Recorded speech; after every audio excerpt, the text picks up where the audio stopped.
Welcome to Bucs Insider Live. Casey Phillips here with senior writer and editor Scott Smith, ready to get you all the knowledge you need going up to this next week, because we got a big week, everybody. It's a big one here.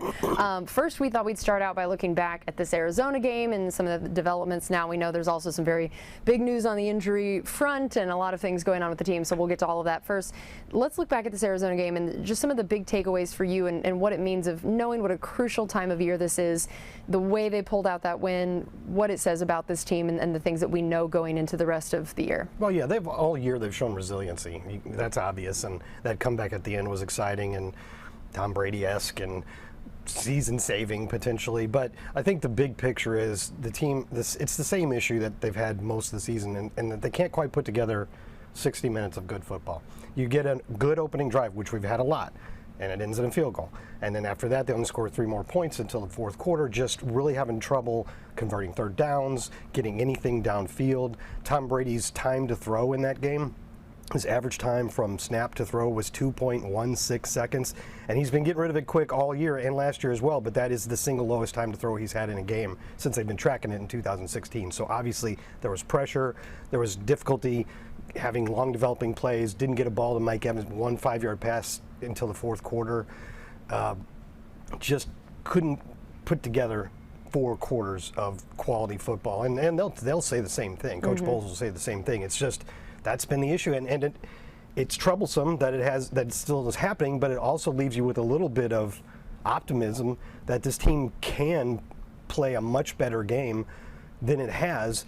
And therefore, this isn't just some empty gesture to get to the playoffs. If they get there and they finally start putting it all together, it could make some noise. Yeah, I completely agree. And I will say that the defense, just incredible what they've been able to do at certain points this year. I mean, there have been a couple games where they've given up a lot of points, but for the most part, they are keeping the team in the game even when the offense is struggling to put up points, and that's got to be really reassuring for them. So specifically when it comes to that, what have you seen from the defense and their ability to keep them off the scoreboard more? Yeah, that's a good point. I mean, yes, it was an incredible comeback, but they wouldn't have been able to come back from 24-6, or 27-6. It was 16-6 because for the 8th time this year, the Bucs defense held an opponent under 20 points, and that's, I think, tied for 4th in the league, something like that. Let's see here. It's tied for 4th in the league, and when they've done that, they've held opponents.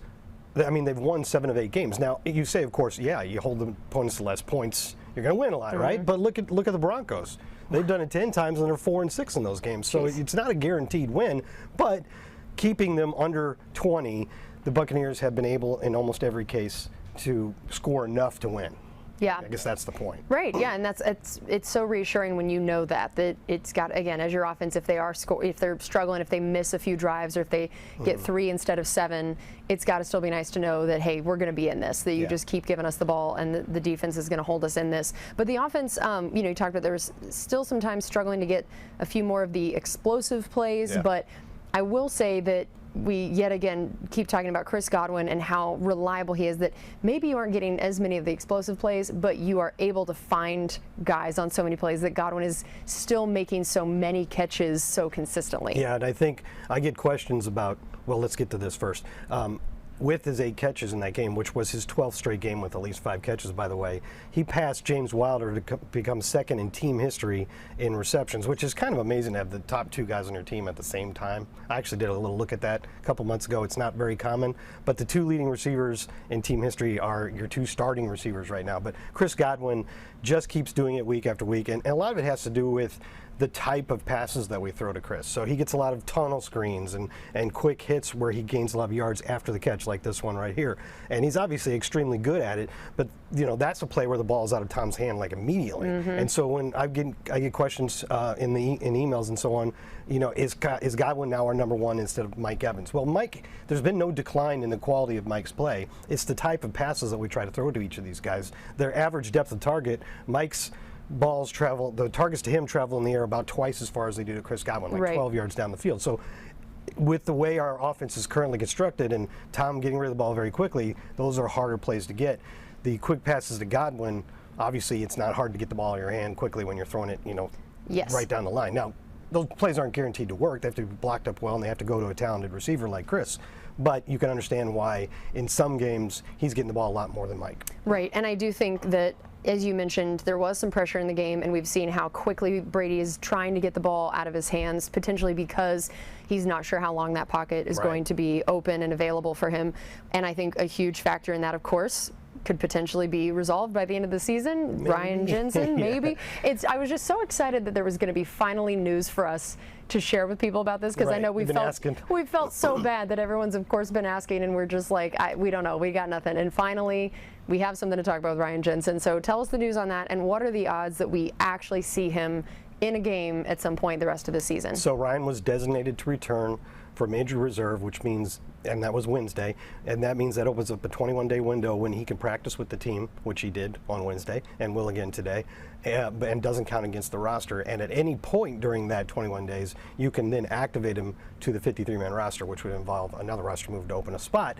In the first 4 guys that we did that with, like Josh Wells and Logan Ryan, we designated them for return early in the week, and by the end of that week also activated them. That's not going to happen with Ryan. We know for a fact he's not going to play this week. Coach Bowles bluntly said no when asked that question. So nice when a coach actually gives just a straight yes or no answer to a question. It's not a politician thing of no, he will not be playing Sunday. However, he did not give, and I don't think is planning to give, a much more detailed response about when Ryan Jensen could possibly return. And it's interesting that they are couching this return to practice in terms of it's part of his rehab. Several people have said that already, which is interesting. I've not heard that before. I get it, because they can't practice until you designate them for return. Right. So if you think getting them on the practice field is an important next step in getting them back, then whether or not you know when he's coming back, you might as well do it. Yep. So because if he wasn't ready by the end of the 3rd week, then he just reverts to IR, which if you designate him for return or don't, either way, he's IR. And you get 8 of these during the season, and this is only the 5th one the Bucs have used, so you didn't have to save it for somebody else. So all that means we don't know if and when he's going to be ready to play. If I were a betting man, I would not expect him to play in these next 2 regular season games, but perhaps he can make an impact in the playoffs. Yes, and so let's say he plays. Do you see them moving Robert Hainsey over to left guard? That's a tough one, because Nick Leverett's actually kind of settled in pretty well there and gotten some praise for his play. And I don't think you'd take Shaq Mason out on the other side. So I honestly was discussing this with some guys in the office for a while yesterday, and it's not an obvious answer. If Ryan Jensen goes back to starting at center, and he's a Pro Bowl center, one of the best in the league, so you want him in there, obviously. What do you do with Robert Hainsey, who's been a fine replacement, right? I don't know. That's a good question. That's going to be so interesting. All right, so we've talked about how this is a huge game this coming Sunday, and it is basically, this is almost a playoff game, it feels like, at this point. It basically is. Yeah, and so tell us the situation here about what this game really means in terms of the playoffs and the standings. Well, as it stands, all 3 of the 4 teams in the division could still win it. And I know it's kind of a messy little graphic here, but you see the, not messy, sorry to people who did the graphic. Cluttered, because I put all that in lots of information, yes. So you see the 2 weeks worth of games that involve these 3 teams that are left there at the top, and then we look at the scenarios. The easiest one, the simplest one, and the one we all want is all the Bucs have to do is win this game, and they're in. They've won the division. Yep. Even no matter what happens anywhere else in the next 2 weeks. As you see, so both scenarios, whether we beat Atlanta or not next week, not going to matter if we win this game. Carolina, if they win this week against the Buccaneers, they then control their own destiny. And as you can see here, all they have to do is beat the Saints, and they will definitely win the division, because they will have the Bucs on a tiebreaker, because they will have won both times head-to-head. However, there is a scenario that the Buccaneers can lose this week against Carolina and still win the division. And that would involve the Bucs beating Atlanta and the Saints beating Carolina. It's funny, because we may actually be rooting for the Saints. I don't like it. Yeah, I don't like it. It doesn't sit right.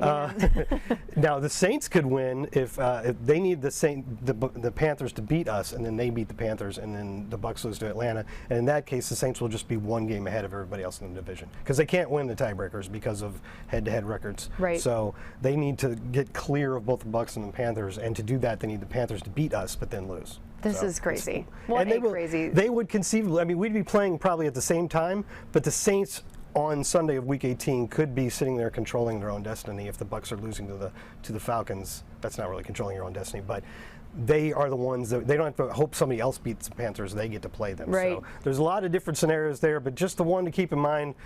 right now is just win and in for the Buccaneers. Yeah, that's the easy one. Let's not worry about everything else. You just win and you're in. Of course, there will also be the Ring of Honor induction for Bruce Arians this Sunday. So this game has a lot of intrigue, a lot of fun things about it.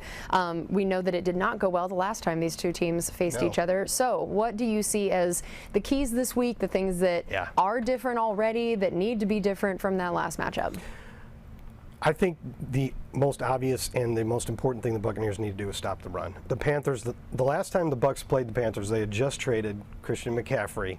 And, you know, Dante Foreman is a guy that's bounced around a little bit. Chuba Hubbard, you know, never really had much of a big role. And so it seemed like a good opportunity for the Buccaneers that week. And then they ran for 173 yards. And that has become the key to Panthers' victories. Sometimes this can be a causal, you can get confused in the causation where you say, oh, every time they've gotten 100 yards rushing, they've won.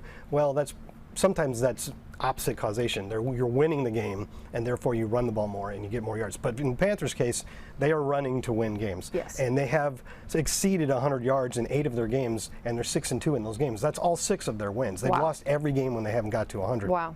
And when I say they're exceeding 100, I don't mean they're getting 105. Yeah. They have averaged 199.1 rushing yards in their 8 games they've surpassed 100. Wow. And they just ran for 320 last week. That's insane. Team record. So Hubbard, Foreman, I guess the offensive line's a lot better than it has been in recent years. They did invest a #1 pick in that and some free agents. So stop the run. That is the #1 key, and that hasn't, as dominant as the Bucs' run defense was the 3 previous seasons, it has been a little bit up and down hit or miss this year.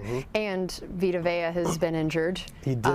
Yeah, go ahead. He did practice in a limited fashion yesterday, so maybe there's a chance he can be back for this game. Yeah, because I think that would be incredibly important. He's kind of good at that whole run-stopping thing. All right, well, that is going to do it for us on Bucs Insider Live. Thank you so much for being with us. And again, I know we talked a little bit about the playoff scenario, but we're going to talk about it again in our path to the playoffs if you want to hear more. So make sure you stay tuned for that video. We'll see you next week.